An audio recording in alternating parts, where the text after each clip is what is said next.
Want to give a quick shout out to the flagship sponsor of David Talks Buffs and David Talks Broncos YouTube channel, and that is Profit X, America's #1 sports prediction market. This is peer-to-peer sports prediction where players play against each other, like you and me, instead of a sports book versus the house. You almost always get the best odds on any play that you're looking to make. They operate in over 40 states, including Texas, where I reside. So use the promo code Dave and claim up to $200 in profit cash for all plays in the first 30 days of playing on the site. Terms and conditions apply. Go ahead, click the link in the description, sign up using my promo code Dave on Profit X, and join me on America's #1 sports prediction market.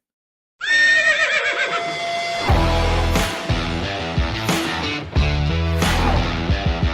bless Bo Nix. That's sacrifice. He's grabbed and he's going to be sacked.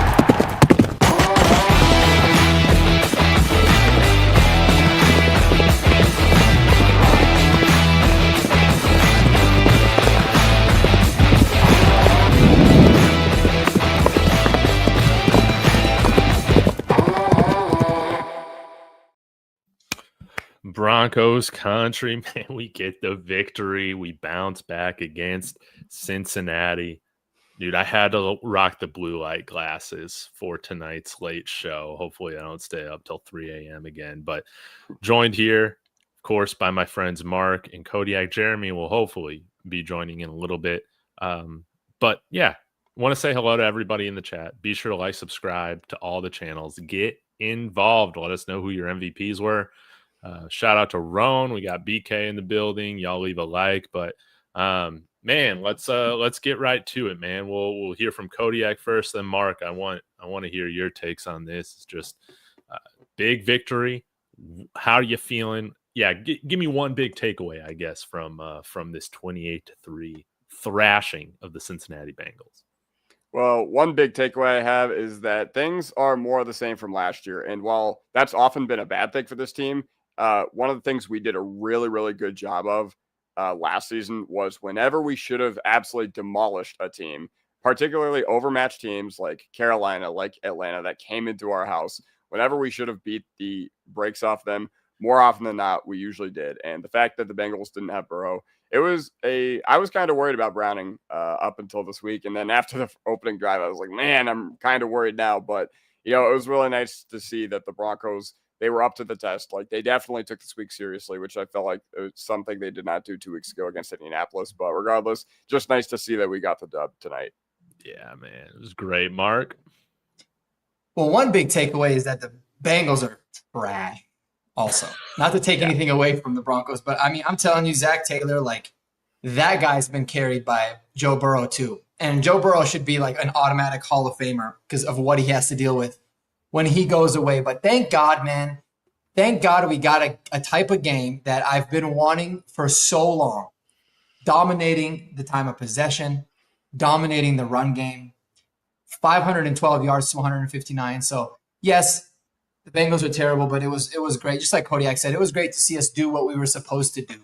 Just to give you guys a crazy nugget, the play distribution, like breakdown in terms of how many plays they had versus how many we had, was exactly the same as it was for us against the Chargers last week, but flipped. And we only lost by 3 points. So it just shows that, like, the little things really matter. But that was pretty eye-opening to me. But David, how you feeling, man? Dude, I'm relieved.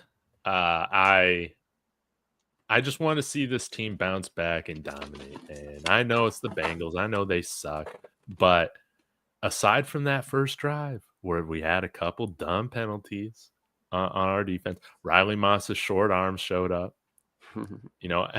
After that, dude, it was lights out. It was absolutely lights out for this defense. Shout out Nick Benito with a sack and a half, Jonathan Cooper half a sack, John Franklin Myers with a sack. Jake Browning, man, clearly the game plan was to get that ball out of his hands within like a second. And for the most part, like, he was doing that well in the first half. But yeah, thank God, dude, Cincinnati's not coached well at all. The amount of penalties they had was absolutely insane. And again, you want to blame. I put last week's loss on Bo Nix, man, on my channel, right, on this show. And aside from one dumb decision, man, outside of that, he played how I wanted to see him play. Decisive, much better footwork today. Not perfect footwork, but yeah, I want to give Bo Nix his props, man, especially after that inexcusable interception that he had there on 4th and 1. The positive spin from this is that he got the ball with what? Was it like a minute 20 left? I can't even remember. Something like that. Drove the field down, made some big time throws over the middle of the field. We talked a lot about that last week, and he hit the intermediate to deep part of the field over the middle of the field. He did that very well in this game. He would have had even better numbers if Troy didn't drop a couple of those, right? Very happy with seeing Bo Nix play well and seeing us run the ball, Mark, as you're talking about this, man. Like, I like the balance that this team played with today. We didn't get too cute. None of that. We just dominated. And, dude, I almost fell asleep in the second half. I was so bored. Like, I'll take it. Want to get to a few comments here. And then, yeah, Kodiak, Mark, like, feel free to chime in here with some of your other thoughts right now because I'm still collecting mine. But I'm throwing down on food, so do your thing. Oh, yeah. Saying, holy shit, Troy Franklin and RJ Harvey screens worked for once. 500 yards of offense. RJ Harvey looks like a second-round running back. I thought he looked good. Let's talk about the running backs, man. J.K. Dobbins breaks the 38-game streak, gets 100 yards, 101 yards. He was fantastic. And RJ Harvey, he added a lot of yards on the ground as well, 58. And then he also had 40 yards receiving as well. So 98 all-purpose yards for RJ Harvey. When we take a look at Dobbins, he had 105 total yards because he had 4 yards receiving. But Cody, dude, what did you think of this ground game? Man, so for all the criticizing I've done of this coaching staff and of this front office for how things have, panned out for us so far this season, one thing I got to give them a huge, huge shout out for is correcting the run game. Because last year we came on basically every post-game show and we were just like, man, the run game was trash. Man, the run game was horrible. Man, we couldn't run the ball when it really, really mattered. And, once again, I guess it was just all you needed to do was just add J.K. Dobbins and R.J. Harvey. So, and, that is a decent investment as far as the running back's sake. But J.K. Dobbins was still a free agent in June. There were a lot of free agent backs available this past offseason. I saw a lot of people talking about Nick Chubb. I was like, I want no part of that. I saw people talking about Jamal Williams. I was like, I want no part of that either. But then, J.K. Dobbins was my favorite of the remaining free agent backs available. And this is why. Because the J.K. Dobbins we see early on in seasons is so, so good. And the fact that we got 500 yards of offense, I think they showed on the ESPN graphic, we were top 8 in rushing yards over the first 3 weeks of the season with like 130 a game-ish. And now we got like what? I don't even know how many tonight, like 160, 170 if I had to guess. So just the fact that we are probably going to be ranked as a top 5 rushing team in the NFL after this week, absolutely absurd to me. I could have never seen it before the season began. And for all the criticism that I and a lot of other people have given to this front office, to this coaching staff, for how things have gone this past season, yes, I know you were playing the Bengals, but I got to give them a huge credit to fixing one of the big areas that I was really, really critical of this team of last year. Mark, were you going to say something? No. I mean, I'm in full agreement. I mean, J.K. Dobbins, he looks so good, man. Like, he really does. And I was really happy that they mixed in RJ, especially late, just to give him some confidence and some run. He looked really good. He's a tough dude, man. Like, you kind of forget how strong of a runner he is because he's really small. I was a little bit mad that it was RJ that scored the touchdown and not JK because I would have won my fantasy league. But that's just me being selfish. But no, it was amazing, man. 4.9 yards per carry average, 186 yards. I thought the balance was amazing. And I thought Sean did a good job of like calling a lot of plays that weren't technically run plays, but they were basically run plays, early on downs. We talked about like the Troy Franklin screens and the screens to RJ. I mean, those things worked out wonderfully to put us in great situations too. So a really good game, still a whole lot of things to clean up, but man, you feel a lot better now going into, Philadelphia next week with a dominating win like that, and where your defense really didn't have to play a lot, which is nice too. Yes. Yeah, and the screens to Marvin Mims were fantastic as well. I thought that, again, one of the complaints this year has been like, where's Marvin Mims? Showed up on the injury report on Saturday, made me a little nervous, but got him involved in the screen game. I think that our receivers blocked much better than what we've seen. And when you're going up against a bad defense in Cincinnati, you'll want to see improvement there. And we finally took advantage of opportunities, closer to the sidelines like that. Shout out to Pat Bryant. I know that maybe he had 1 or 2 targets, I think, in today's game, but I think his biggest play of the game is something that a lot of casuals won't notice. Although I think the broadcast did point this out. Yeah. His block on that linebacker or edge player on that Marvin Mims end around was a thing of beauty. And it made me so happy to see him kind of give an assist right there to Mims. But we executed with a lot more urgency on offense with these screen passes. That's been like a huge issue that I've had, is that those balls have just been getting there late. It's been taking too much time to get out towards the sideline. And still, like you said, a handful of things to clean up offensively, but it was nice to see us attack all parts of the field in today's game and not really have a struggle doing that. I think that BK had in here, Bo Nix's footwork wasn't the best on that deep over to Troy Franklin, but dude, I thought that he put that right there, man, where Troy should have had that. And today, I think it was more of just, had some bad drops by the receivers, and Bo, for the most part, was on his game again, outside of that one dumb decision, I thought. Yeah, no, 100%. And, it's one of those things where it feels like we're just this close, because last week it was Bo. This week it's the receivers. So, it's one of those things that it just feels so early. It still feels early, even though we're already a quarter of the way through the season, which pains me to say, because it feels like we haven't barely seen any football so far. But regardless, no, you're completely correct. And it's more of a timing thing. But what I think helps mitigate the pain of missing those is 500 total yards of offense. And that's something that we can hang our hat on. And even though Cincinnati, they were down Shamar Stewart, I don't know if they lost I don't remember if they lost Hendrickson for the game or not, but do you guys remember if he came back in? Dude, I think so. And then I feel like they just kind of took him out because it was a shit show. But yeah, exactly. Either way, you did exactly what you should have done against a porous Bengals defense, a defense that was completely overmatched. And Hendrickson, he was one of the guys that really could have wrecked the game if you weren't careful. But Bowles and McGlinchey, I felt like they did a phenomenal job against him tonight. Yes. I guess we can get to this, man. There's still a lot of like positive shout outs that I want to give, but dude, I think that this was Luke Wattenberg, like by far his worst game of the season so far. And I was kind of honestly wondering if we were going to see some Forsythe there in the fourth quarter, but we didn't. Anybody got a take with this? Anybody want to talk about Luke Wattenberg's performance or lack thereof tonight? Yeah, I mean, hopefully it's like his Garrett Bowles game, right? Where it's like, all right, it was terrible, man. It was bad, like really, really bad in terms of the penalties.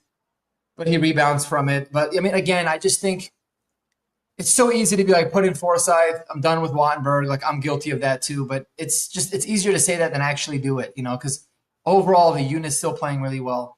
And again, like today, how many snaps did you feel like Bo was reaching for or grabbing above his head? Like, it's the little things, but I don't know. If they make a change, I'm fine with it. If they don't, you just got to kind of deal with it. But it was really rough. And I will say this. So like on the penalty that they called him for an eligible man downfield wasn't his fault at all. No. And then because, obviously Bo just had pressure and he got to the screen a little bit late. That's just is what it is. And then there was another one where I felt like it was a holding, I think, and it was like super ticky-tacky. Like I didn't like that. And then he had a few that were really bad. But again, it's like, what kind of mental toughness is he going to have, coming out of this game? So hopefully it makes him better. I don't know. But I mean, when you have just like Kodiak said, when you have 500 yards of offense, almost 200 yards rushing, it's hard to beat down a lineman.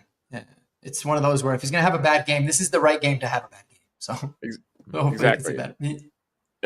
Honestly, I feel like he blocked really well tonight. Now, obviously, penalties, I guess you could sit here and say, other than that, how was the play, Miss Abraham Lincoln? But, I think, regardless of all that, hopefully he moves on from it. Hopefully he can, we saw Garrett Bowles get flagged a lot. And once again, we have a very decent sample of this unit playing well. I feel like this unit has played pretty dang solid all year long, not to the level that they did last year, but once again, Streif's a heck of an offensive line coach. Sean Payton is an offensive line savant. So, and we have a bigger sample size of this offensive line being one of the best in the game rather than not. Therefore, once again, I thought they blocked really well tonight. And obviously, not to make excuses for Wattenberg, we do need to get that cleaned up. We're not going to beat Philly if we don't get that cleaned up. But yeah, if you're going to have a bad game, you said it correctly. You know what? Tonight was the night to do it. And it was a drive-killing performance by Wattenberg in our second drive of the third quarter, I think. Ultimately ended up being inconsequential. So, yeah. Now, I know it's here somewhere. Mike had it. You got to talk about our legitimate wide receiver one on this team. You just can't deny it. Cortland Sutton. Mike saying people need to get off my guy Sutton. That's right. He's on a cheap contract anyways for what he's putting out right now. 5 receptions, 81 yards, and a touchdown. A handful of third down conversions as well. Looked tough as ever. And I mean, probably his toughest catch of the night was that beautiful touchdown catch across the middle of the field, knowing he was about to get lit up and displaying the sure hands to put us up 21-3 at the half, man.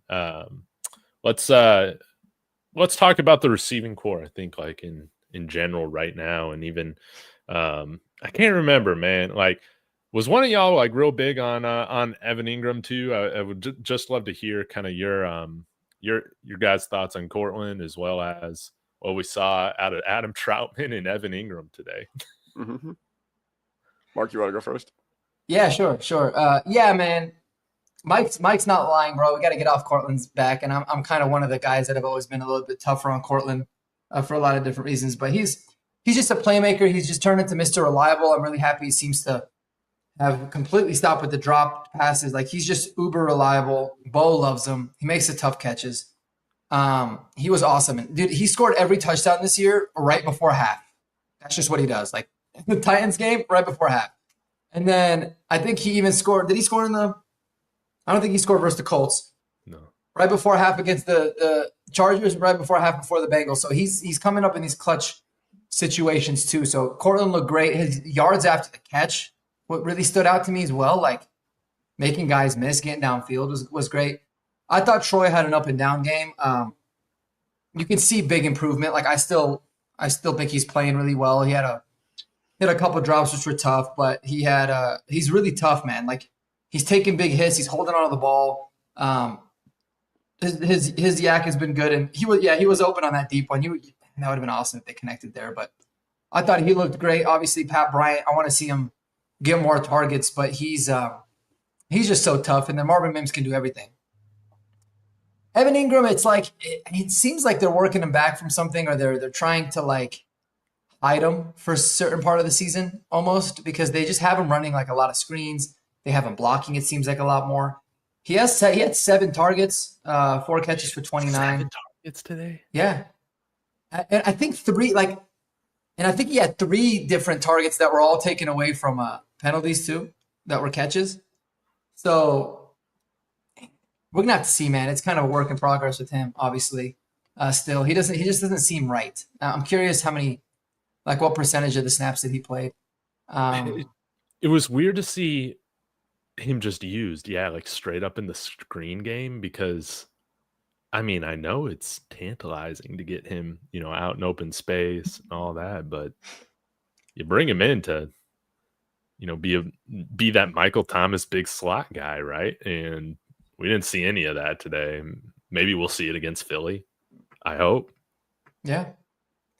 Maybe, or maybe at some point, and like I said, I mean, it could just be that he's battling some sort of injuries. He kind of looked uncomfortable, not like really frustrated at times, but that's just me maybe reading into it. But yeah, I mean, dude, you like to see him just stretch the seam, man, and get on those linebackers and make them work. I mean, that's really what you brought him in for. But just hoping for the best with this tight end group at this point, man. Like, it just kind of is what it is.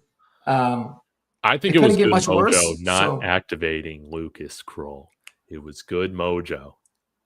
Everybody it was, played and better. it was a little. It was. I wouldn't say it was surprising. Well, I guess it's not really surprising because there hasn't been a week where Atkins and Ingram are back. So, do you think it's just a result of that, or do you think that his days are numbered here? I think they're numbered personally because here's the thing, man. I like Adam Prentice. I think you keep him on the roster.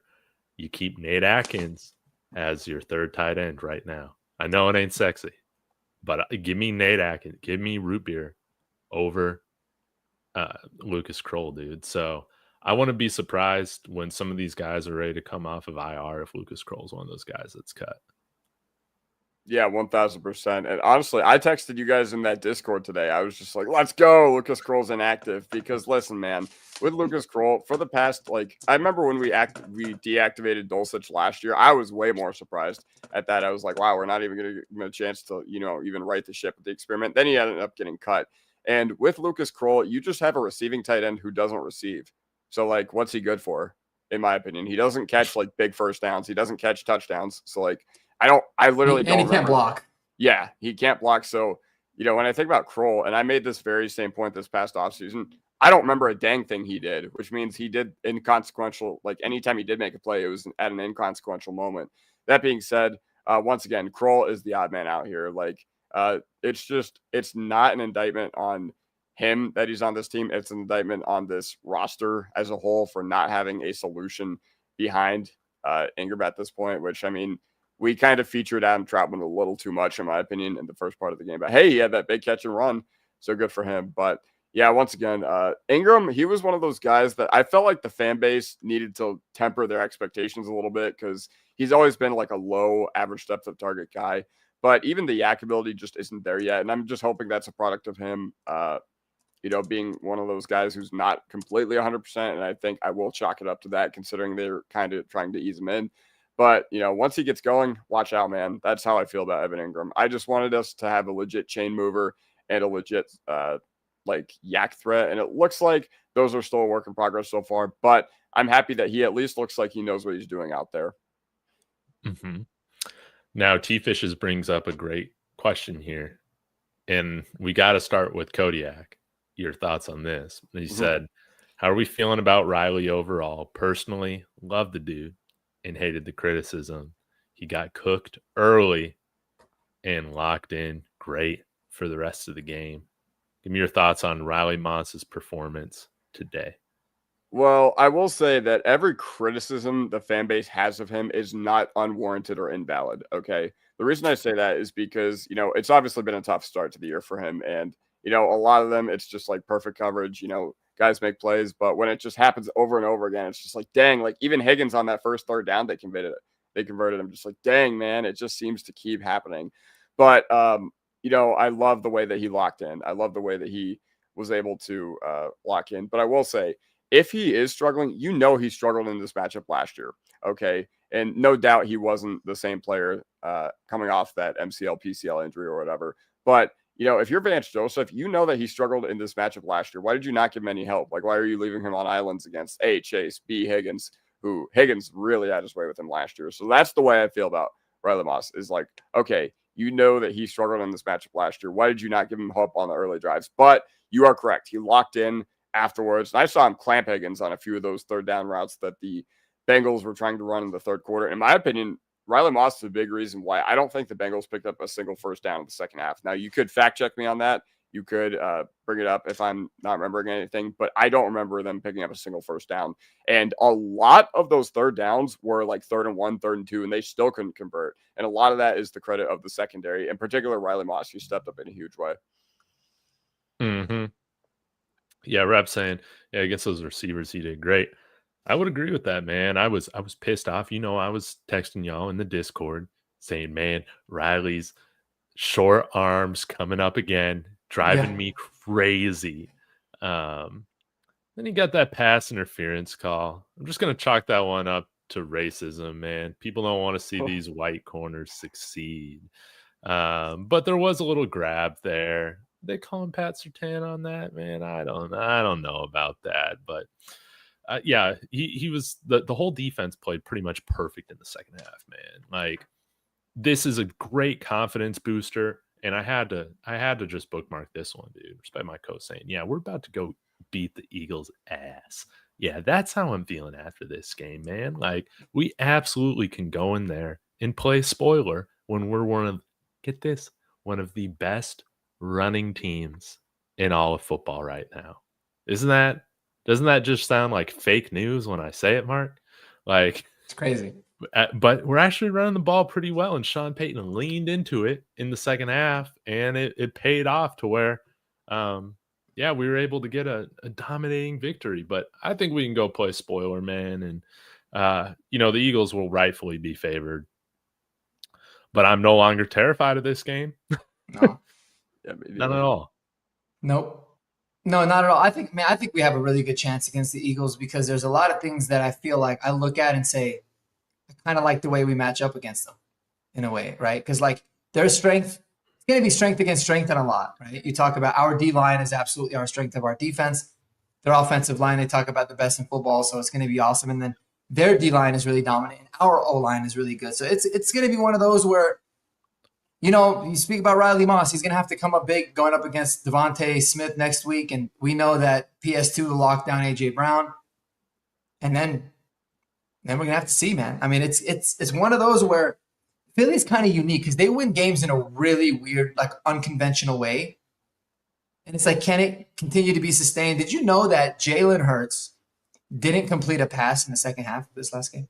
Dude, that's insane. They didn't even complete a pass, and they still won. Like against Tampa's, Tampa's secondary. And I think they were trying to like still throw the ball. What were they, like 0 for 7, 0 for 8 throwing the football? Yeah, but they just keep running. So you make it to where like, maybe you put it on them a little early. You got a couple good offensive drives. Things happen in the league, right? And then now they're kind of playing a little bit out of character and they got to throw the ball. It's going to be interesting. So we can make it messy if we wanted to, but I'm definitely not nearly as worried after a nice win, being 2-2, than if we were 1-3 going up there. Yeah, 100%. And I do have one more thought about Riley Moss. I don't know if you guys can see. Oh God, that's blinding. But I looked up something. I was like looking up into, okay, it's even more blinding. Either way, I looked up arm lengthening surgery, okay? And apparently Moss has 8th percentile arm length in the NFL amongst corners. He has 30-inch arms. I don't know how long my arms are, but Mark said that he has longer arms than Riley Moss. Way longer, yeah. Yeah, so if you were to get Riley Moss that arm length surgery, like that's his problem. There are some times where they just put it where you can't get it. So if you can get him that surgery this upcoming season, he will be. What's the recovery time on that? Did you see it? Wait, let me check this. Imagine they put him on IR this year because we need him back next year with longer arms. So okay, 6 to 12 months or longer. Okay, get it in January or February, whenever we stop playing games. Yeah. No, I liked Riley. I thought Riley rebounded really well today. He started off struggling again. He was kind of pressing, but I thought he did well. And one thing that stood out with him today actually is he was lined up one-on-one, bottom of the screen against Jamar Chase. I remember like, oh shit, they're obviously going to throw it there. And he jammed Jamar like hard. Like he jammed him back and kind of like stopped him. And then immediately Browning took his eyes like off the field. He ended up, it was the one where Yoshavash or whatever his name is, caught the ball across the middle. Yeah. But I was like, damn, all right. Like you'd like to see that from Riley. Here's the thing. He's super confident. And I'm not surprised that he's very sticky in coverage. He's always there. I'm just sick of him being always there and not making the plays. But to his credit, I thought he battled. I thought he played really well. Yeah, 1,000%. Is Jeremy in, by the way? Is he still not? I don't know. No. I just don't know. Maybe I haven't checked. No, it's still us, man. Getting out of that stadium can be rough. Yes. Yeah, the new stadium, I imagine it will be much better. Let's hope. But Seth had this great comment, and we need to talk a little bit more about this secondary, saying watching Higgins and Chase on the bench, just moaning and chatting and eye rolling, it was awesome, dude. Aside from that, that first drive, it looked a little rough, but we've talked about Riley Moss. Pat Surtain made Jamar Chase totally irrelevant.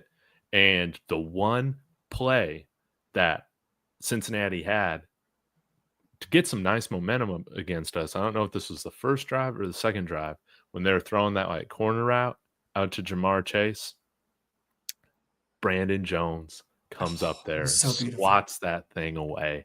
And I feel like that was like the last time that we saw like anything. Yeah, it was beautiful, man. Well played by because Pat Surtain obviously knew that he had the safety there, but man, seeing him get there was impressive. Brandon Jones is such an underrated player on this defense. Yeah. Like he'll never get the love he deserves. He's so good.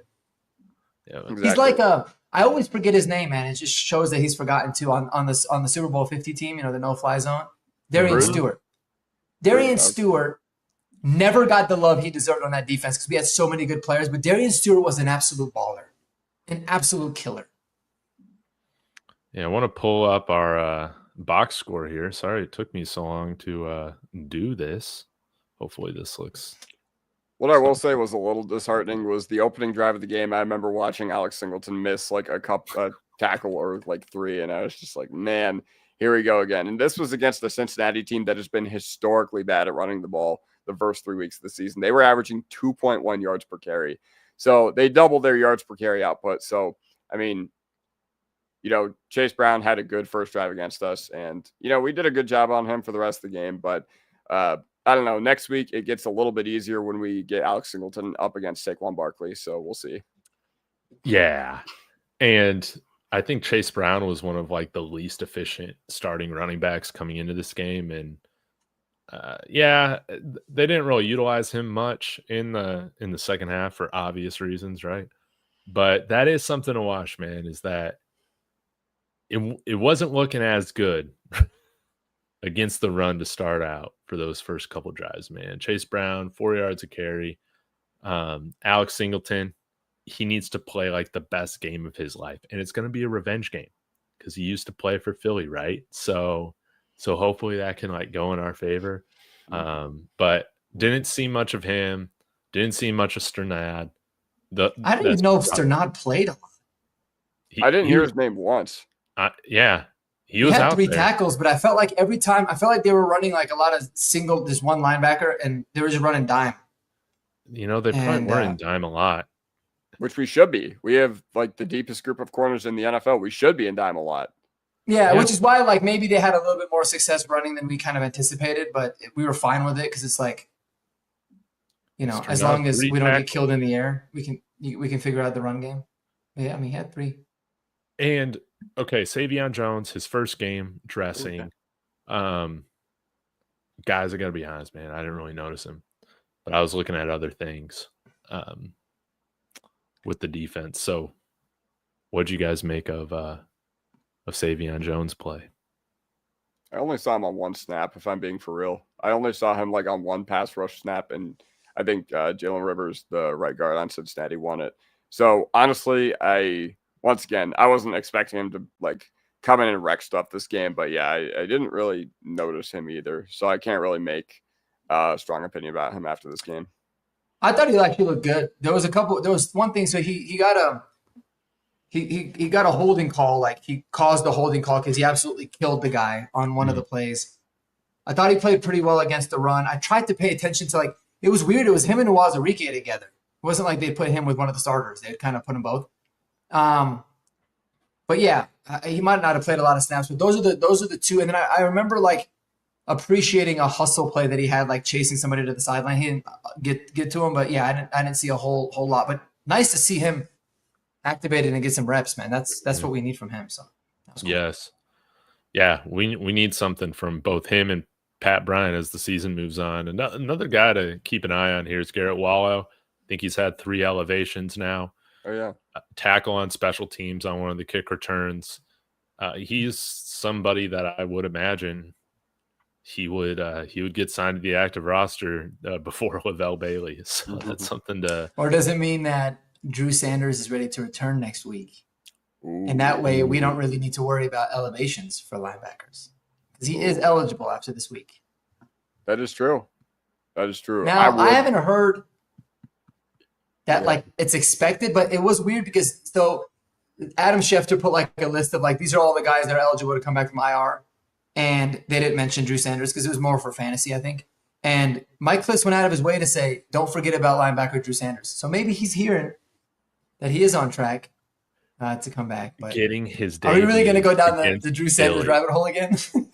Yes, dude. If we're gonna have a chance to beat Philly, he's got to ball out next week, right? I mean, wouldn't that be awesome? Yeah, but I mean, coming off of he hasn't Every played in injury God knows how long. I imaginable, think if he plays, he might play like 10 snaps. Yeah. I don't know if you guys saw the Gruden thing I sent you guys earlier today, where Gruden literally talked about our game versus Cincinnati for an hour. And I think he spent probably 50 minutes of the hour, 50 minutes on our team because him and Sean are boys or whatever. But he actually did list in the injuries like Drew Sanders eligible to come back next week. Maybe he got some inside information. Who knows? But yeah, it'll be interesting to see what happens. I don't expect him to have like a huge impact on defense right away. That being said, I think, it's definitely big getting him back on special teams because he was a key special teamer for us last December when we were making our playoff push. So that'll be interesting to see what happens there. Very interesting, man. Also, maybe Lucas Kroll gone, Drew Sanders back. Or might be your boy Prentice. Who knows? Dude, and how about Prentice with a real fullback dive? Sean Payton finally did it, man. Loved it. Works great in Madden, too, so you figure it's got to work in real life. Yeah. Wait, what? Did Benito break his wrist? He had a cast? I think he's talking about like the injury report because Benito has like been listed on the injury report with a wrist injury since the Titans game. So it's like not a new thing, but maybe he did. Who knows? But we haven't heard anything. And, he's still practicing on Wednesdays. So as far as that, I think he was out there in the fourth quarter doing his thing. Yeah, he was out there and he was sacking Jake Browning and applying a lot of pressure. So, yeah. Oh yeah, I mean he did the Broncos Monday Night Dubs thing, and he's just waving his cast on his wrist around. But okay, no biggie. I think I don't know. Has he always? Maybe he's had it for a while. I'm not sure. I don't know. Look at this though, 8 for 14 on third down. That was fantastic.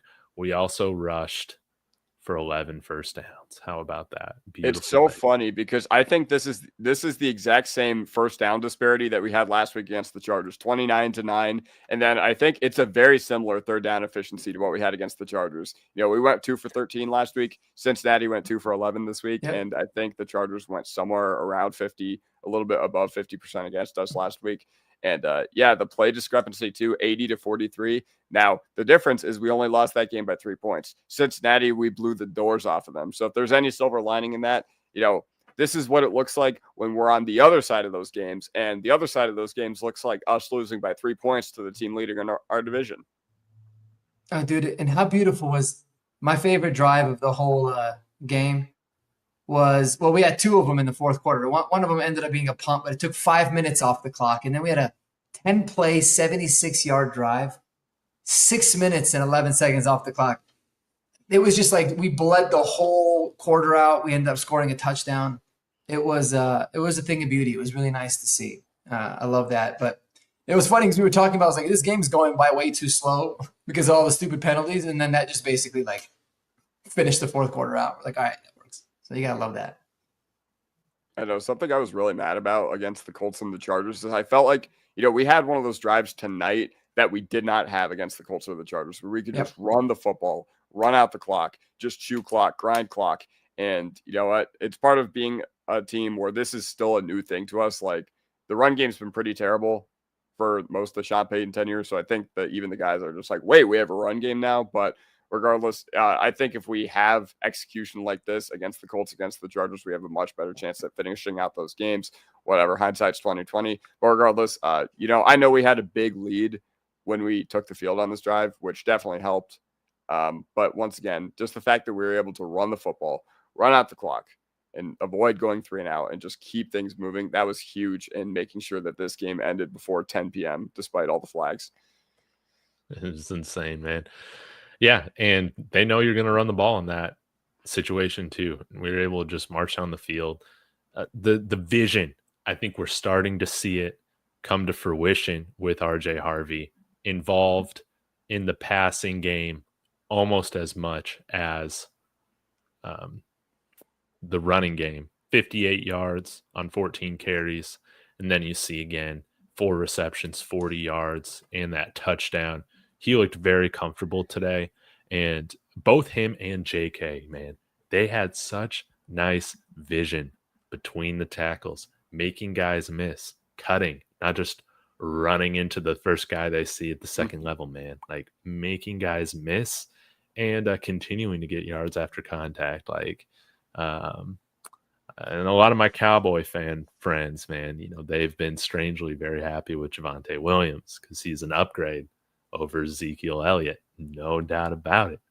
But, man, I think J.K. Dobbins has to be like the best July signing, right? Like he is. You think so at this point? Yeah. But yeah, like he's such a lovable guy, man. Like, yes. I don't know if you got a chance to watch that documentary on him with his injuries. I mean, he's unbelievable. Like, he's such a nice dude. You just root for. And he even was really funny in the presser today too. He's like, I hope you guys love me this much after the season. He's like talking to the media. But yeah, that guy's gone through a lot, man. And he still looks freaking good. He's special. And I still think, like, I love the fact that RJ got 14 carries, man, because if we're going to keep JK healthy and fresh and explosive throughout the year, it's not giving him 25, 30 carries or whatever Jim Harbaugh was doing at the beginning of last season, right? Nah, you kind of gotta be a little bit more patient and methodical on like getting him touches. I think RJ, man, just took another step today. I think he looked phenomenal. And I love how they like kept giving him the ball. They want him to get to 100. He looks at the sideline. He goes, "I'm at 101." They're like, "All right, you're done." He's like, "You're good, man. We'll run RJ now." So that was a cool little thing too. But he looked good, man. And dude, that pass, you know, where Bo missed RJ. Dude, it looked like they were just off. I mean, RJ's really overthrow. short too. That was a touchdown. That was a 60-yard tug. Really, really great play design. I'd like to see that probably with someone more like J.K. Dobbins, a little bit taller back, because he just looked so many running through. But yeah, that was a sweet play call. So hopefully we can see a little bit more of those like Texas routes and stuff like that. It's good to have 27, dude, back in the backfield, man.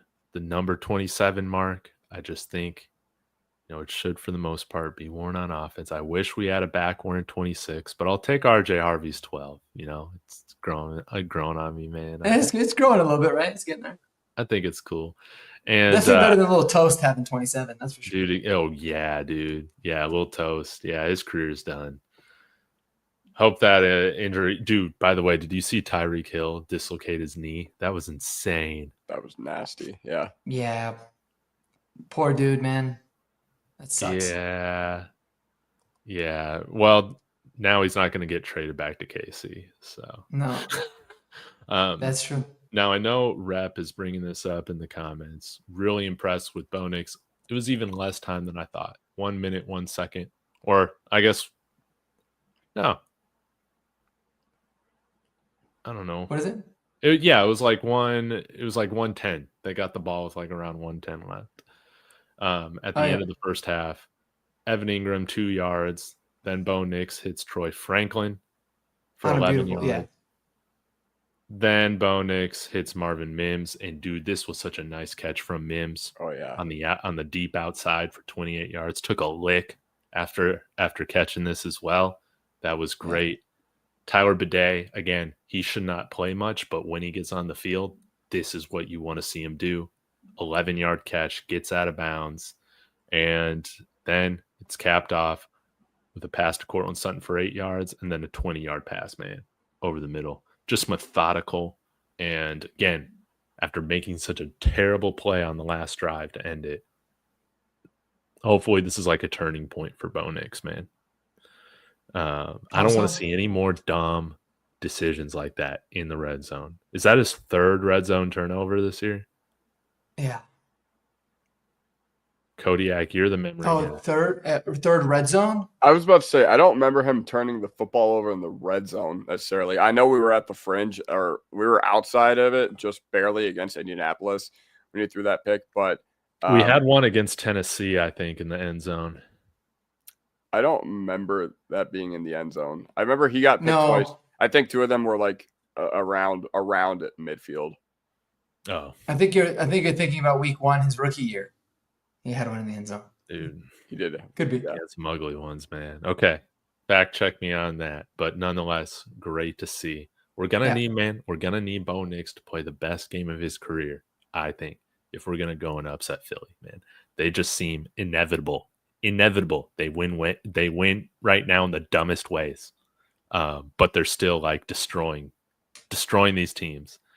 And I was talking with my friend Rawhide. When they beat the Rams, they blocked their last 2 field goal attempts to seal the game. And they blocked the second one even more convincingly than the first one.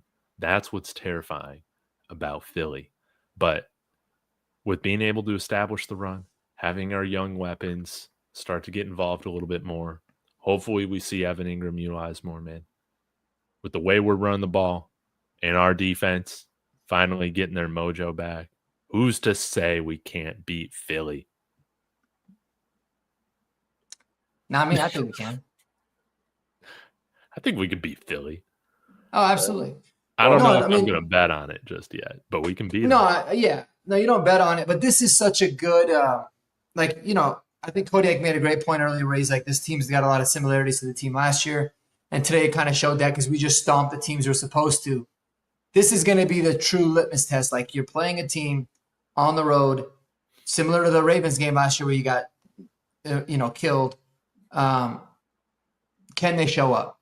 And how are they going to be able to stack up? If you really want a good measuring stick game, I think this is it. I just have a feeling we're going to play well. I don't necessarily know if we're going to win, but I think it's going to be a really good game. Yeah, I just hate the man. 11 a.m. kickoffs, man. Yeah, I agree. And also, we are staying in the Greenbrier this week. And you remember what happened when we stayed? Are we really? Yeah, I think so. Because what's On it a called? short week? Yeah, because we go to Philly and then we have London immediately after. And I think Sean Payton had said that we were going to. I think that's what he said. Someone fact check me on that.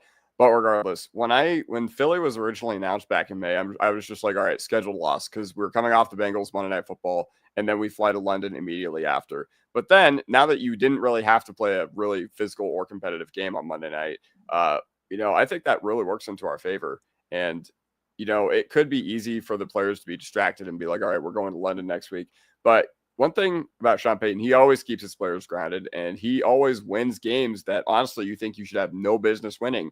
And remember what happened when we stayed at the Greenbrier last year, 2-0 on the road. Tough teams, tough defense with Robert Saleh and the Jets up there in that hurricane. And then we blew the doors off Tampa a week after they beat Detroit in their own stadium. So that's just something that's important to remember. Now, what does scare me, I just don't think we can get it done with Alex Singleton up against Saquon Barkley, because this defense continues to leak yards in the opening drives, and it's Singleton against Barkley. So my expectations for that are a JT-esque performance out of Saquon next week. That being said, I mean, it's going to be on the offense to keep up, in my opinion, because this defense just keeps leaking yards, for better or for worse. We saw it in the opening drive tonight, and they leaked yards against the Chargers, against the Colts. Yeah, but they're so good in the red zone. Like, that's what makes them are. really impressive, is like they'll consistently hold team to 3 points. And you can deal with that as long as your offense is clicking. Because their red zone defense is ridiculous. BK, I'm laughing because it's true, man. Not because I don't think Kodiak's not right. I think it's because he's absolutely right, man. Alex Singleton's going to have to play the game of his life. And maybe we see more Talanoa Hufanga, dude, just right there in the box. Maybe that can help. But they also have some darn good tight ends that we need to cover as well.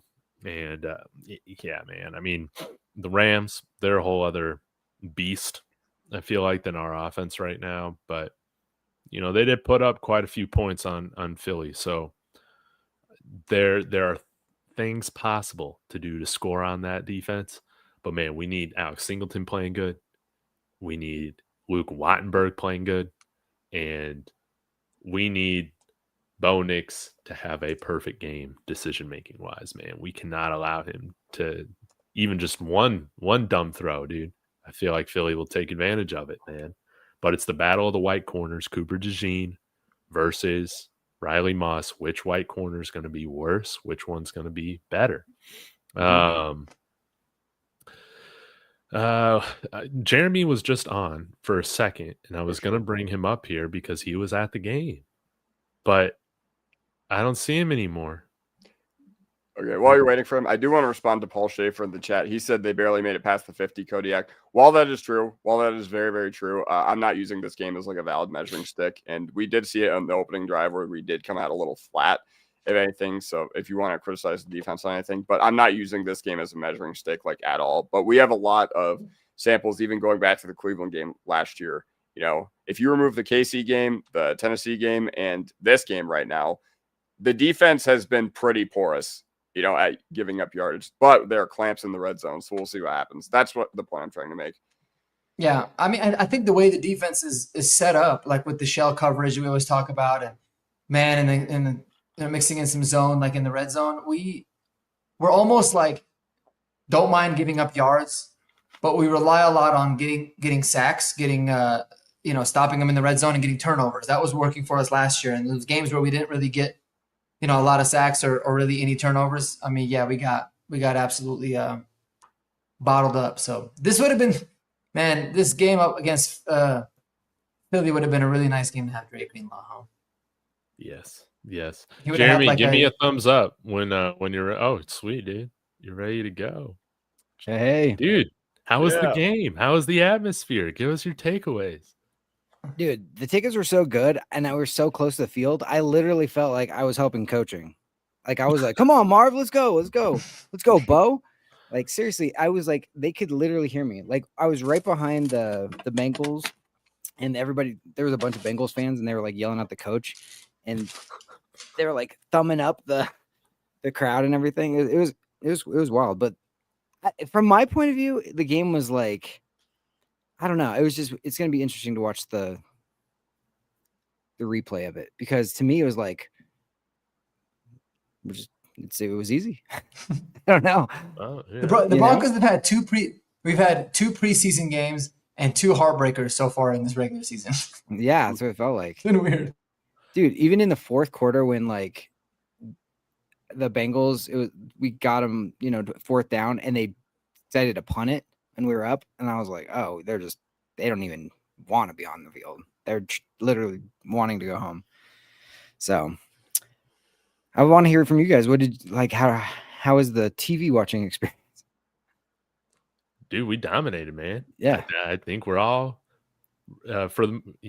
overall really, really happy. We got a run game. J.K. Dobbins got 100 yards. I don't know if you saw that. I did. The guy in front of me was like, he got 100 yards. It's been so long with him. And I was like, yeah, okay. Right. That's how I felt, though.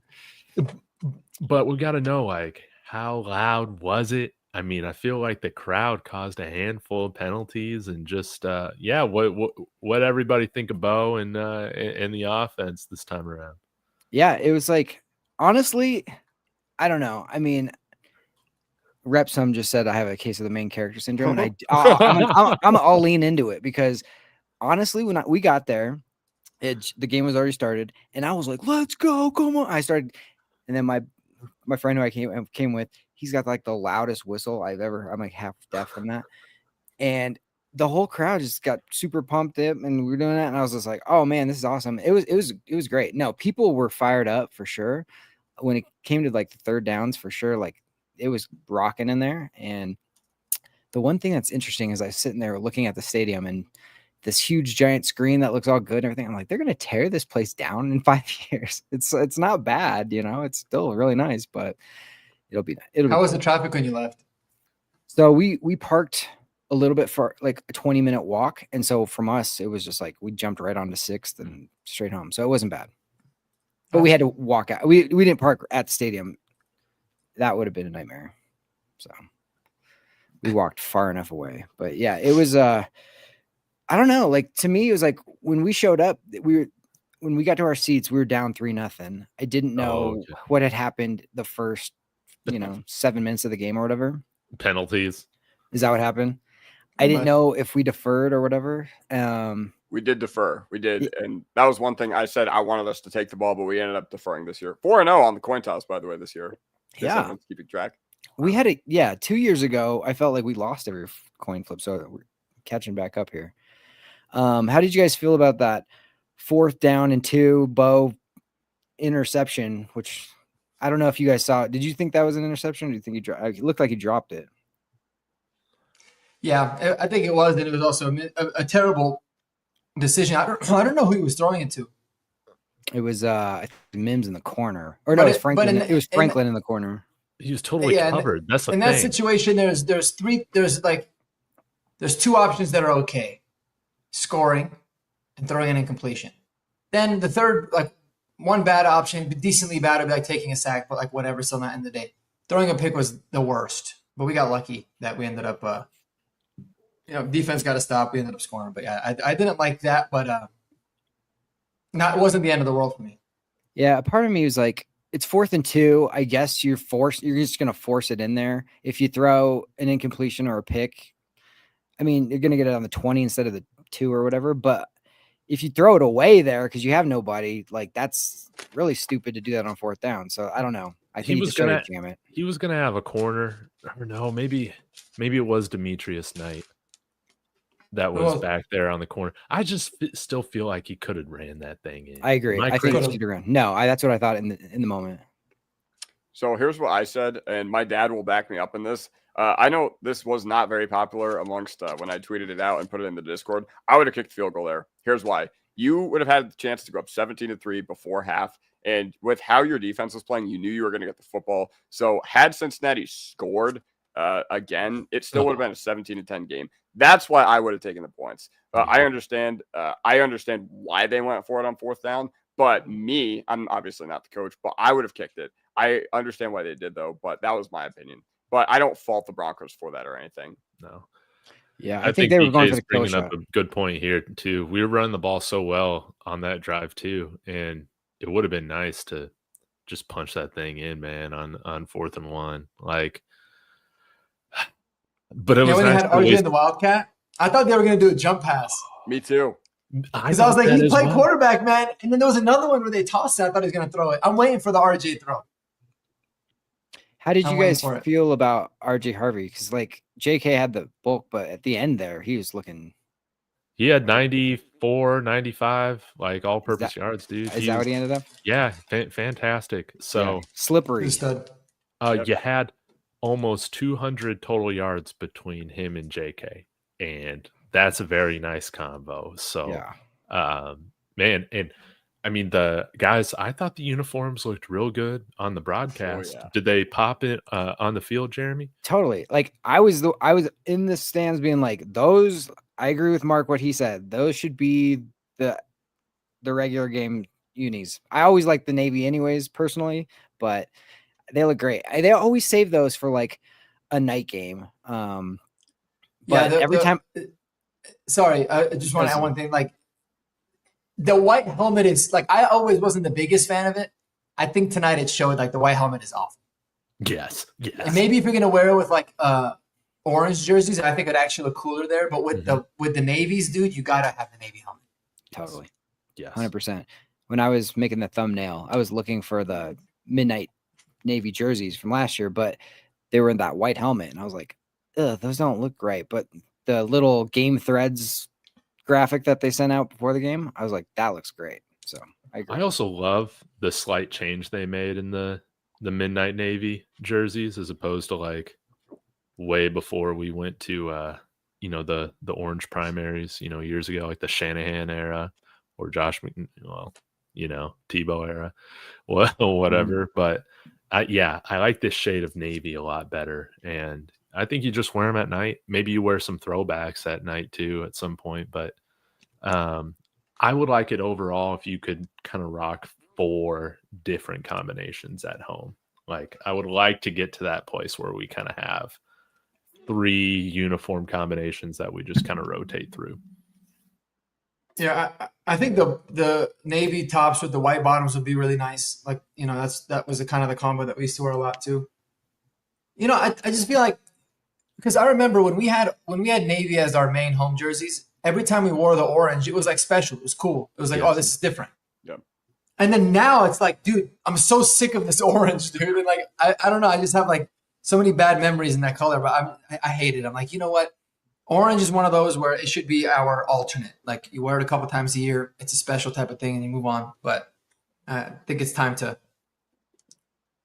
maybe I should start like a petition or something. Would you guys sign it? Definitely. No, I want it. No, and here's But I why. would share it. Here's why. You wouldn't sign it? That's rude, bro. I like the orange. Listen, You do? Yeah. my first 2 seasons That's- following the Broncos were 2010 and 2011. And anytime I'd go to games, even if we were wearing the navy blue, the entire stadium would be decked out in orange. Okay. Orange is just our Perfect. color, in my opinion. That's the way I Perfect. feel about it. Like, No problem. Let the fans wear it. Yeah. I mean, why not? You look so much better in navy, though. I agree. I mean, I agree. That like- the navy. Like, I bought this, the old school one. It's like one of the few orange that I have. And like, I like it, but I don't love it. You know what I mean? Like, I don't know. Orange is, it's always going to be like a complementary color to me. I'm not a big fan of it being the main, but I've gotten to the point where I'm at peace with it. So it's fine. And I think the navy, if that was the primary, the throwback oranges would be even more special too. Yeah. So, which those are the best jerseys, let's be honest. Now, have we talked at all about seeing the white throwbacks? That, We gonna- I thought they were going to announce that, but I've nothing. So that's what I was. I don't even know if really they have. No, they don't right now. That would be sweet. They're It would be a so- sweet game if we wore the throwback. We're probably going to wear the throwbacks versus the Cowboys. That'll be like old school memories. Mm, so sick. yeah, Yeah. that would be a good game for that. Why don't we all go around, if you guys are cool with this, and share your player of the game? Because Jeremy, we've done like a lot of recaps on every little thing, but it would be cool to hear what everybody's player of the game is. Does anybody have one? Or I'll start. Go ahead. Go ahead. Dude, I got to start with the obvious one. It's J.K. Dobbins. We went 38 games. Sean Payton didn't decide to run the ball until this game. It was amazing. Hopefully that gives him confidence to have a more balanced, patient approach against Philly. And I just had flashbacks, man, to No Sean Moreno. This is who he was supposed to look like. This J.K. Dobbins, man. This was fantastic. J.K. is helping establish a tougher identity with this offense, hopefully moving forward. So he is my player of the game. It's not Jeremy Crawshaw? No, Surprised by that. probably his worst game of the year, man. Not based on the numbers. Oh, for real? For real? He had a couple. His net average was 50. Dude, take that all day. I think it's because he had a 62-yard bomb that went into the end zone. Mhm. And I don't know if like when they call a penalty, it takes it off the net yards. But anyways, sorry. I'm like going down a lot of rabbit holes because I'm kind of getting like loopy. But Yes. my player of the game today, well deserved. I'll eat my crow, even though I haven't like shit on him that hard, is Cortland Sutton, man. You talk about the ultimate insurance policy. The guy that just said, you know what? We need to right the ship. You need to play. I'm going to make it. 5 catches on 6 targets, 81 yards, and a massive touchdown. It just seems like every time we need a play to happen, it's going to Cortland. He makes it. So shout out to him.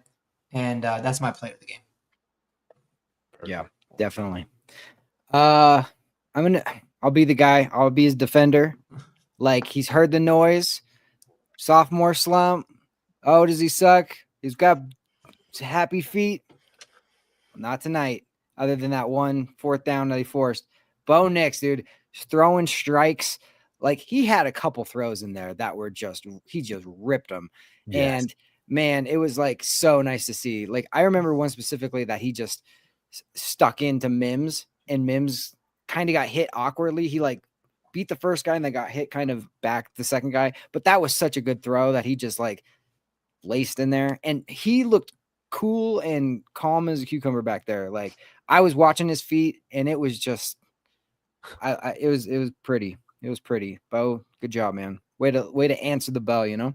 Yes, he was phenomenal. We got our franchise quarterback again. It's wonderful. Kodiak. Of course, I say Bo. Of course.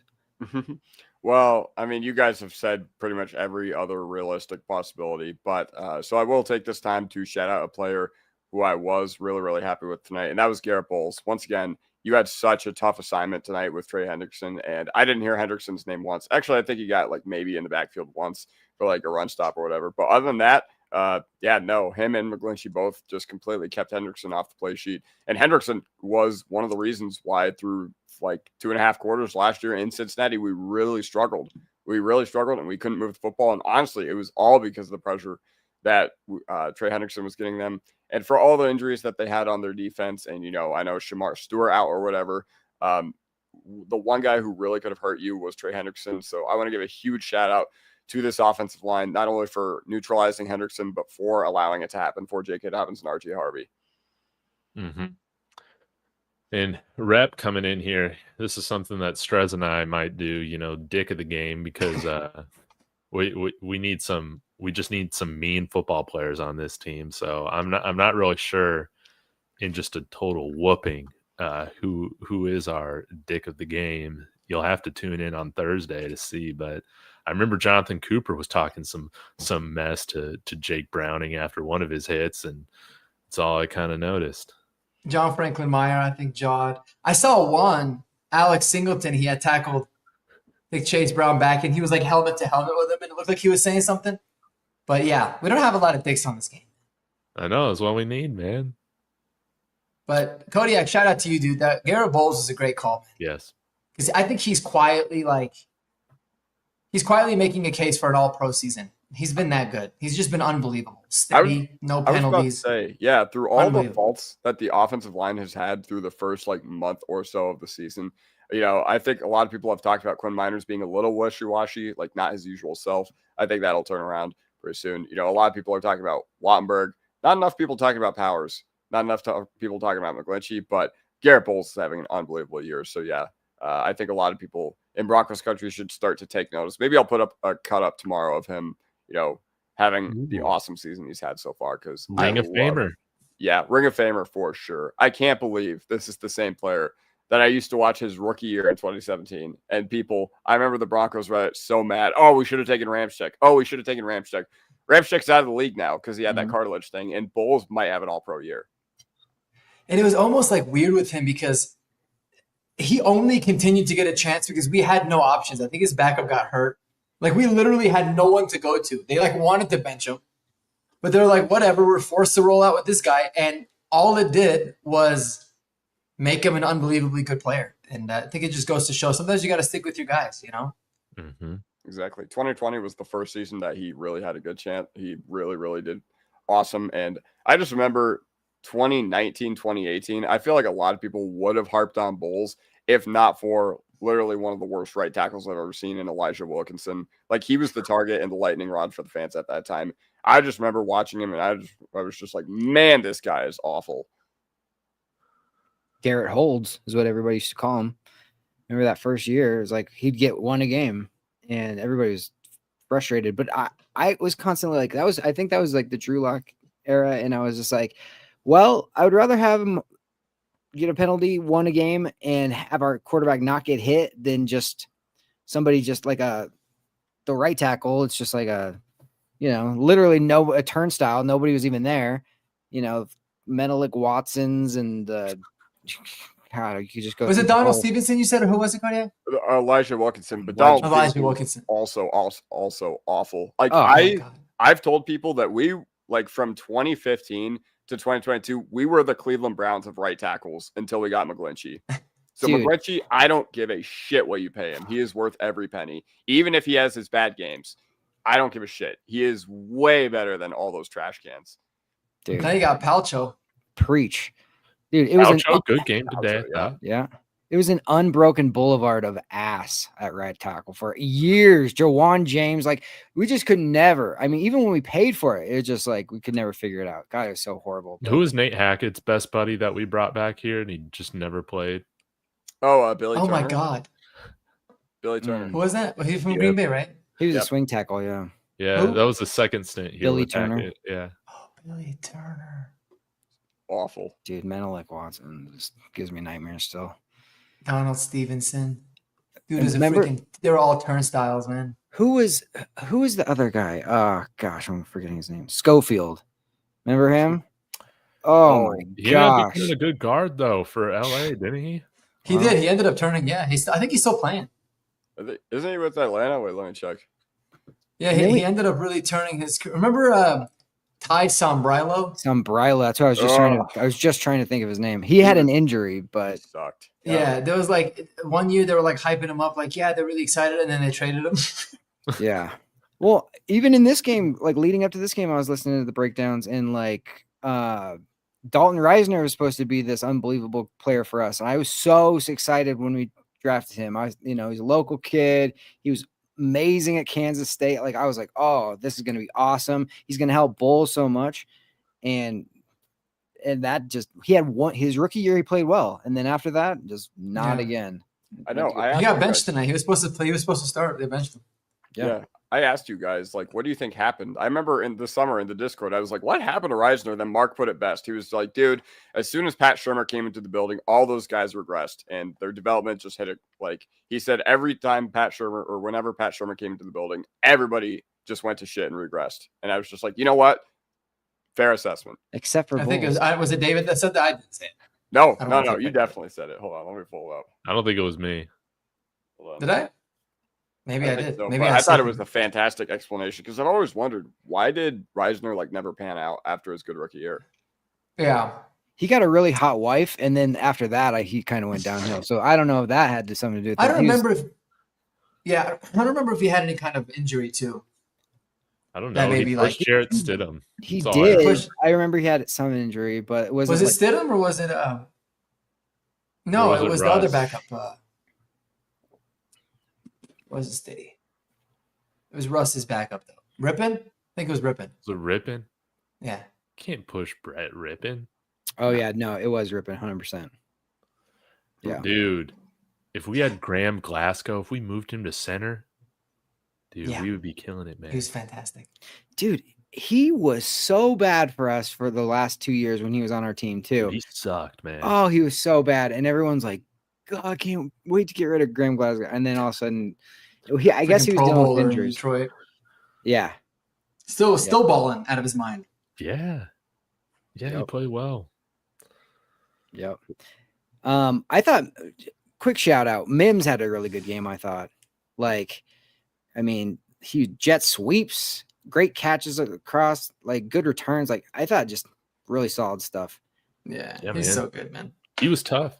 And yeah, like you said, that big, like 20-something yard catch he had, dude, he Mhm. got hit hard and he He held did. on to that thing. So it was nice to see Sean Payton integrate more of those jet sweeps. And Pat Bryant had a huge block on his touchdown run, Martin Mims, that is. So that was great to see as well. So, and again, nice to see Bo hit guys over the middle downfield. I think that's huge coming into Philly, being able to hit all parts of the field. That's going to be needed, man. It's a Vic Yeah. Fangio revenge game, baby. I hope we go there and smack him. Oh yeah, that little bend don't break defense. Well, dude, let's get their players to spit on us before the beginning of the game. It's really I'm what down. we need. Yeah, we've got Wattenberg against Jalen Carter and Singleton against Saquon. But also Christian Parker, our DB coach. You guys remember him? Yeah. Did a phenomenal job last year with Quinion Mitchell and Cooper DeJean. So we'll see. I don't know. But once again, Fangio, if you guys remembered when he was here, he played a very passive defense. Okay. Remember how many times we'd get the other teams into 2nd and 8, and for whatever reason, they'd always pick up 6 to 7 yards. And I'd just be like, oh my God, this is so frustrating. So hopefully Sean can take advantage of that. Hopefully Sean Payton can, just allow, whatever to take the chunk plays. And hopefully our offensive line really, really shows out against the Eagles defensive line. That's always tough and always stout. Dude, I need to check. Did the Tampa Bay Buccaneers activate Desmond Watson for yesterday's game? I don't think. I think if they did, I would have heard all about it, and I would have been posting all about it. So no, they didn't. We need to sign him to the active roster. He did not at least register any tackles. Yeah, you got me scared now, Cody. I didn't even think about Jalen Carter on Wattenberg. I didn't even get that far down to think about that yet. Oh God, that's gonna give me nightmares. But once again, the pass pro been pretty solid, but we'll see. You know, it's hard for any of us to be upset with the run blocking with how tonight's game went. But you know what? They've been pretty inconsistent, and if you can find a way to get it done against Philly, then I don't know. I don't just throw it towards Reed Blankenship. Yeah. Philly's one of those weird teams that, like, I don't know. I don't want to jinx it, but like they're ripe to steal one here. I honestly they're like the Chiefs last year, kind of. That's kind of how they feel. Yeah, just like they're good. They're not going to beat themselves. They're a smart team, but like they're not exactly like lighting it up. Like they have averaged 200 yards on offense like the last couple games. That hasn't been so dynamic. But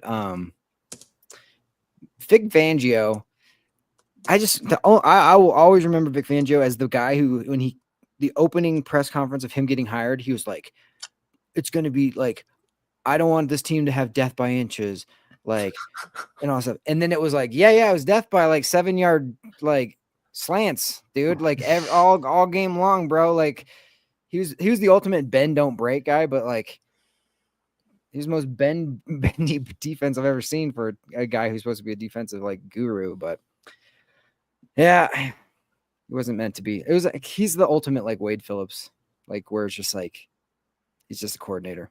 Mm-hmm. Yeah, except I think Wade Phillips enjoys himself a lot more than Vic Fangio does. Like, remember they total opposite personality. They won the Super Bowl this year, and I don't even think he didn't smile once. I think. Right. And what is love going those on in meatballs. that man's life not to be happy? Exactly. He loved himself those meatballs, and that was all. Did you have another thought? Oh, sorry. No, I was going to say, what's crazy is, and I know stats don't mean anything, but Philly's got the 30th ranked offense and the 22nd ranked defense in the NFL. That's what I'm saying. Dude, but they're smart. But they are top 5 in turnover differential. That's basically the difference. So let me go to Prospects and see what the line is. It's probably, and we're officially a top 5 rushing team in the NFL, by the way. Wow. Enjoy it while it lasts. Yeah. I thought I saw that the line earlier today when it first came out was Broncos are 5.5 point dogs.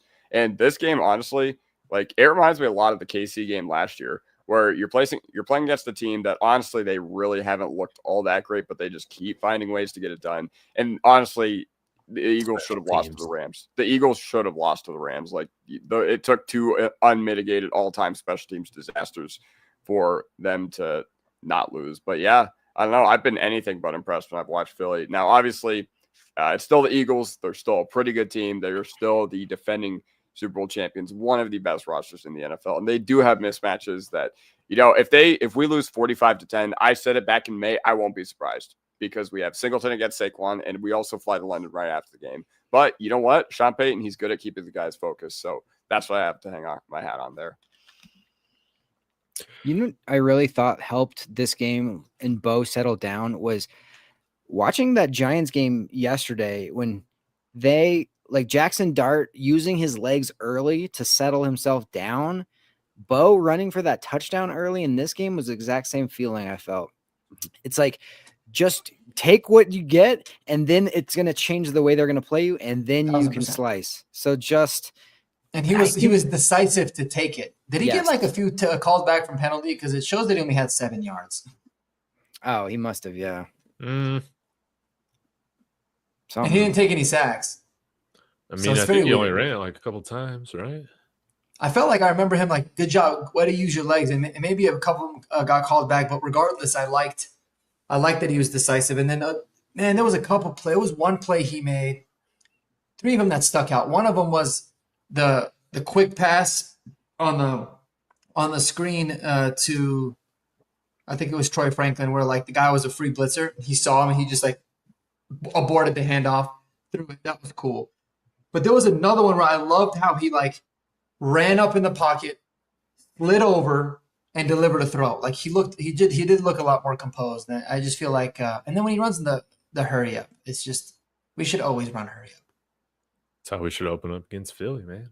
I think X nailed it last week when he said like, I do think there was too many personnel changes, and I know that's Sean's thing, and you know you're paying this guy as a genius, all the stuff, right? But like you have a young team, you have a young quarterback. That is a lot of things to handle, like especially early in the second season. Just like make him comfortable, and then like let's add some stuff. Let's perfect 10 to 15 plays, and then add.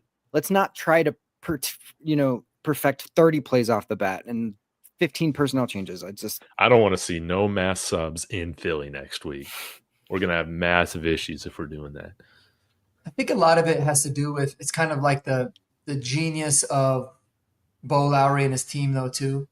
Like they track every single like 0.1 miles that these guys run and play. They're very diligent about like the amount of reps that they get. So it's like, if that's the case, because I'm just speculating, is that a good trade-off? Like you might have some sloppy play and you might have a little bit of like growing pains to learn a very complex offense with a bunch of subs if it means a higher chance of staying healthy throughout the season? Yes, 1,000%. Because we saw for so many years how many millions of dollars we put on IR. And the fact that Notre Dame was the most injured team in college football last year really shows me that, honestly, our strength and conditioning coach should probably not be a strength and conditioning coach anywhere. But football is an industry where you fail upwards. But yes, to answer your question, Mark, yes, that is a trade-off I am willing to take. Because honestly, it might just take an extra game or two to learn the offense for all these guys while they're subbing out. But that's what I'm thinking. If Because it they're leads like, to I some mean, playoff everything success, to the yeah. T. Mm-hmm. Everything to the T of like, I want this guy to play this amount, that, this guy to play that amount. He was talking about it. One of the pressers, like they track every single movement and rep that they've taken and how many miles they've ran, and they'll even stop them in practice. Like somebody mentioned it about Brandon Jones. They're like, yeah, we had to hold Brandon Jones back in practice a little bit today because he's way over it. Like he's getting close to the threshold that we want him to be at for like distance ran. I'm like, damn, that's pretty crazy. Oh, wow. It's pretty cool stuff. And they just hired another numbers dude, another number cruncher. So I wonder That what guy he's going to be doing. He's a freaking rocket scientist. That's true. Yeah, I don't know if he's going to be on the business side of like data analytics and efficiency, or if there's going to be like a lot of on-field stuff, or both. That's pretty damn cool. Mm-hmm. It is. Guys, I'm about out of words, and I think these blue light glasses are working because I'm about to fall asleep. I'm so tired. But does anybody got like any other like final takeaways? And yeah, nice to see us have success on our one Monday Night Football appearance. Oh God, thank you for that. Remember the years that it's like every time we'd have a freaking national game, it was just a debacle, and you just felt like the dumbest franchise in the league. Like the Russ Those years, Russell Wilson years, my yeah, God. dude. That was the I worst. feel like we First kind year. of turned it around in the final Russ year with Sean. Like we had that big win against Buffalo. But I used to apologize to NFL fans on Twitter. Like, I'm so sorry that you have to watch my horrifying team play. Until we had like 5 or 6 primetime games that the first year with Russ. Yeah, because all the hype. And they were early too. But man, remember Russ went out on a primetime Christmas Eve game. Remember, I'll never forget that game. No, but that was my Christmas. That 5-game winning streak like we had in the middle of the year. I think the most thrilling win we've had in years for me was the game we beat Minnesota on the Sunday night game. Like, because we should have never, ever had a chance to win that game, and we came crawling back. Mm-hmm. I don't even remember that win. No, against Josh Dobbs. Oh, that's right. That's right. The yes. Dobbs game. That was Will Lutz's best game as a Broncos. He was clutch. But no final thoughts from me, man. I think we kind of I probably talked a little bit more than I wanted to tonight, so I appreciate y'all. But I don't know if you guys have any final thoughts. Kodiak? No. I've said a lot tonight as well, but keep an eye on my channel. I'll have some stuff. Follow me on TikTok if you don't already, because my TikTok's getting way bigger than my YouTube. So follow me on TikTok at Kodiak Broncos. And also in my bio, you will find the link to David Talks Sports on TikTok and Marquee Sports Denver as well on TikTok. Ooh, yes. Thank you. Reminds me, guys, if you're in the chat and you want to chat with all of us every day, hit the link in my description. You can join on Patreon, just a few bucks a month. You can chat with us and all your other favorite Denver Broncos creators. Even Perna says hi every blue moon. So, yeah, y'all join in there. Until then, I guess we'll be back for our next Horsepower Hour next Monday, hopefully after getting an upset against Philly. So Alex Singleton, Luke Wattenberg, games of their life coming in. Really appreciate you guys. We do not answer fantasy questions, but Mark is your guy for that. So go subscribe to Marquee Sports. Shoot him over. Yeah.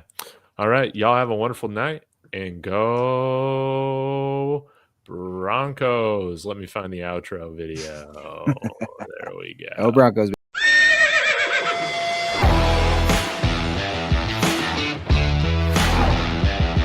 bless Bo Nix. That sacrifice is grabbed, and he's going to be sacked.